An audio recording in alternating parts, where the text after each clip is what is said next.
Assalamualaikum friends, welcome to NGF Creation.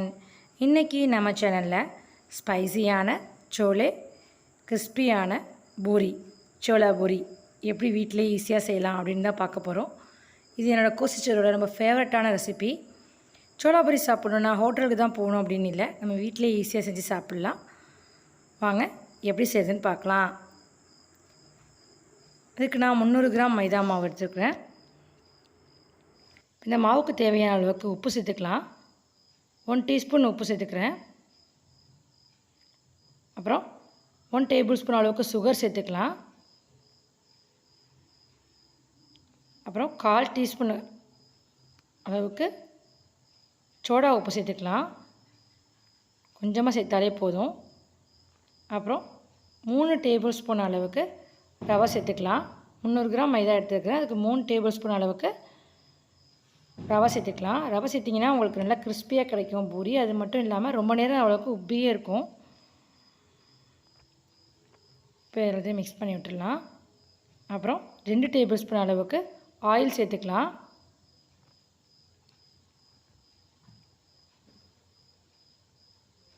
அப்புறம் இதெல்லாம் mix பண்ணி விட்டுட்டு தயிர் சேர்த்துக்கலாம்.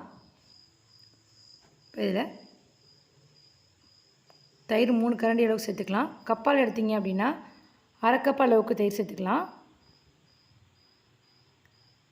இப்போ எல்லாத்தையும் மிக்ஸ் பண்ணி விட்டுட்டு நம்ம கொஞ்சம் கொஞ்சமாக தண்ணி சேர்த்து மாவு பிசைஞ்சிக்கலாம். கொஞ்சம் சாஃப்டாக இருக்கிற மாதிரி பார்த்துக்கோங்க. ரொம்ப தண்ணி சேர்த்துட்டிங்க அப்படின்னா பூரியில் எண்ணெய் பிடிக்கும், எண்ணெய் கோத்து நிற்கும் அப்படியே.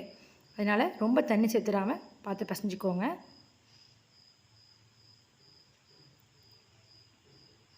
மாவு பிசைஞ்சாச்சு. இப்போ இதில் கொஞ்சமாக ஆயில் சேர்த்து ஃபுல்லாக ஸ்ப்ரெட் பண்ணி விட்டுடலாம். அந்த மாவு ஃபுல்லாக ஸ்ப்ரெட் பண்ணி விட்டு மூடி வச்சுருங்க. அப்படியே 1 மணி நேரம் இருக்கட்டும். 1 மணி நேரத்துக்கு பிறகு நம்ம பார்க்கலாம். இப்போ நம்ம சோளை ரெடி பண்ணிடலாம். அதுக்கு நான் சின்னாவை நைட்டு ஃபுல்லாக ஊற வச்சு எடுத்து வச்சுருக்கேன். நீங்கள் குறைஞ்சது ஒரு 8 மணி நேரமாச்சும் ஊற வச்சுக்கோங்க. இப்போ இதை நம்ம குக்கரில் மாற்றி வேக வச்சு எடுத்துக்கலாம். வேக வச்சாச்சு. நான் ஒரு 5 விசில் போட்டு எடுத்திருக்கேன். இப்போ நம்ம கடலை வெந்திருக்கான்னு பார்க்கலாம். கடலை நல்லாவே வெந்திருக்கு. இப்போ நம்ம கிரேவிக்கு மசாலா ரெடி பண்ணணும். அதுக்கு நான் 2 பெரிய தக்காளி எடுத்திருக்கேன். அப்புறம் ஒரு பச்சை மிளகாய், நம்ம வேக வச்ச கடலை சென்னா இருக்குது இல்லையா, அதுலேருந்து கொஞ்சமாக ஒரு 3 டேபிள் ஸ்பூன் 4 டேபிள் ஸ்பூன் சேர்த்து நம்ம இதை ஃபைன் பேஸ்ட்டாக அரைச்சி எடுத்துக்கலாம்.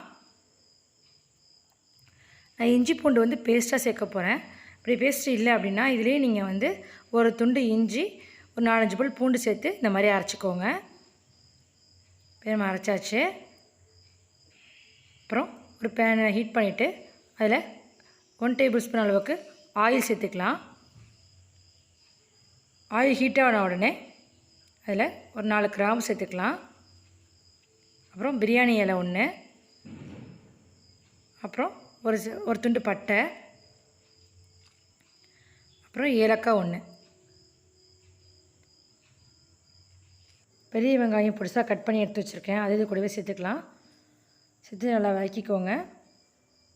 அப்புறம் 1/4 டீஸ்பூன் மஞ்சள் தூள், 1 டீஸ்பூன் ஜீரகத்தூள், 1 டேபிள் ஸ்பூன் மல்லித்தூள், அப்புறம்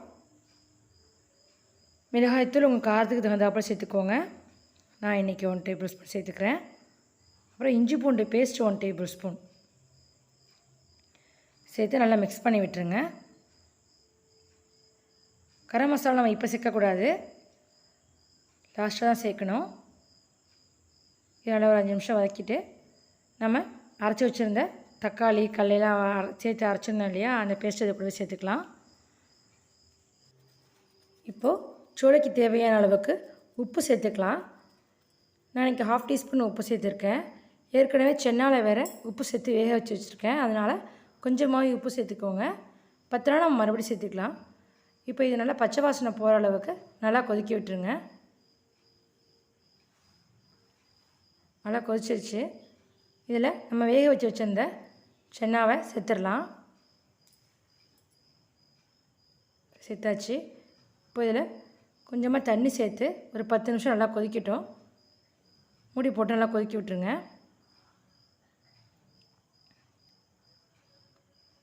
நல்லா கொதிச்சிருச்சு. இப்போ நம்ம இதில் கரம் மசாலா சேர்த்துக்கலாம்.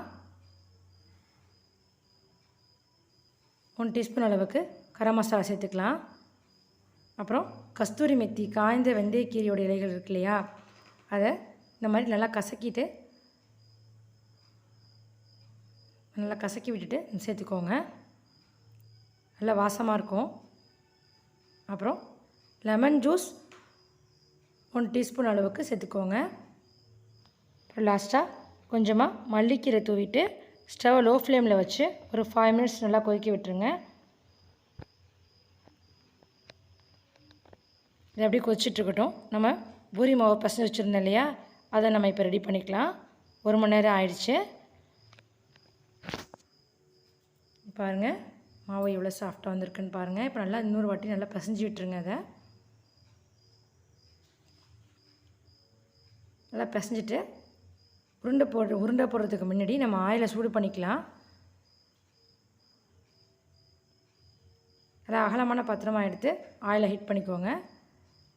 நம்ம நார்மலாக செய்கிற பூரி உருண்டைகளை விட இந்த உருண்டைகள் கொஞ்சம் பெரிய உருண்டைகளாகவே எடுத்துக்கோங்க. எடுத்துகிட்டு இப்போ நம்ம இதை வளர்த்துக்கலாம். நல்லா கொஞ்சம் சோளா பூரி பார்த்திங்கன்னா கொஞ்சம் நல்லா பெருசாக தான் இருக்கும். இந்தளவுக்கு வளர்த்துக்கோங்க. வளர்த்துட்டு இதில் இருக்க மாவு எல்லாத்தையுமே ஃபுல்லாக நீங்கள் தட்டி விட்டுருங்க. ஏன்னா மாவோடு நீங்கள் சேர்த்திங்கன்னா ஆயில் அப்படியே உங்களுக்கு கருப்பாகிடும். நல்லா மாவை தட்டி விட்டு சேர்த்துக்கோங்க. அப்புறம் கொஞ்சம் மொத்தமாகவே வளர்த்துக்கோங்க. மெல்லிசாக வளர்த்திங்க அப்படின்னா உங்களுக்கு பூரியை உப்பி வராது. இப்போ நமக்கு ஆயில் நல்லா சூடாகிடுச்சு. இதில் வளர்த்து வச்சுருந்த நம்ம பூரி மாவை இதில் சேர்த்துடலாம். சேர்த்துட்டு லைட்டாக அது மாதிரி ப்ரெஸ் பண்ணி விட்டுருங்க. ப்ரெஸ் பண்ணி விட்டுட்டு அது மேலே எண்ணெயை நம்ம சூடாக இருக்க எண்ணெயை அள்ளி ஊற்றும் போது நல்லா பூரி உப்பி வரும். பாருங்கள் எப்படி உப்பி வருதுன்னு பாருங்கள். அதே மாதிரி நீங்கள் பூரி மாவு வளர்க்கும்போது ரொம்ப அழுத்தம் கொடுத்து வளர்க்க வேணாம். ரொம்ப அழுத்தம் கொடுத்து வளர்த்திங்க அப்படின்னா வளர்க்கும் போதே மாவு ஹோல் விழுந்துடும். அந்த மாதிரி ஹோல் விழுந்துச்சு அப்படின்னா நம்ம பூரி பொரிக்கும்போது அது வந்து எண்ணெய் குடித்து பூரி உப்பி வராது, அப்படியே அமுங்கிடும்.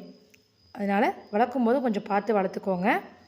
இங்கே பாருங்கள் எவ்வளோ சூப்பராக உப்பி வந்திருக்குன்னு பாருங்கள். இதே மாதிரியே நம்ம எல்லா பூரிகளையுமே சுற்றி எடுத்துக்கலாம். பாருங்கள் சூப்பரான கிறிஸ்பியான பூரி நம்மளுக்கு ரெடி ஆயிடுச்சு. இப்போ சோளையும் நம்ம ஓப்பன் பண்ணி பார்க்கலாம். சோளையும் நமக்கு சூப்பராக ரெடி ஆயிடுச்சு. அவ்வளோதான், நம்மளோட கிறிஸ்பியான சோளா பூரி சூப்பராக ரெடி ஆயிடுச்சு. சோளை பூரி சாப்பிட்றதுக்கு ஹோட்டலுக்கு தான் போகணும் அப்படின்னு இல்லை, வீட்லேயே ஈஸியாக செஞ்சு நம்ம சாப்பிட்லாம். இந்த வீடியோ உங்கள் எல்லாருக்குமே ரொம்ப யூஸ்ஃபுல்லாக இருக்கும்னு நினைக்கிறேன். கண்டிப்பாக வீட்டில் எல்லாருமே ட்ரை பண்ணி பாருங்கள் ஃப்ரெண்ட்ஸ். ட்ரை பண்ணி பார்த்துட்டு எப்படி இருந்துச்சுன்னு கமெண்ட் பாக்ஸில் கமெண்ட் பண்ணுங்கள். இந்த வீடியோ உங்களுக்கு பிடிச்சிருந்துச்சின்னா லைக் பண்ணுங்கள், கமெண்ட் பண்ணுங்கள், ஷேர் பண்ணுங்கள், சப்ஸ்கிரைப் பண்ணி பெல் ஐகானை கிளிக் பண்ணுங்கள். தேங்க்ஸ் ஃபார் வாட்சிங்.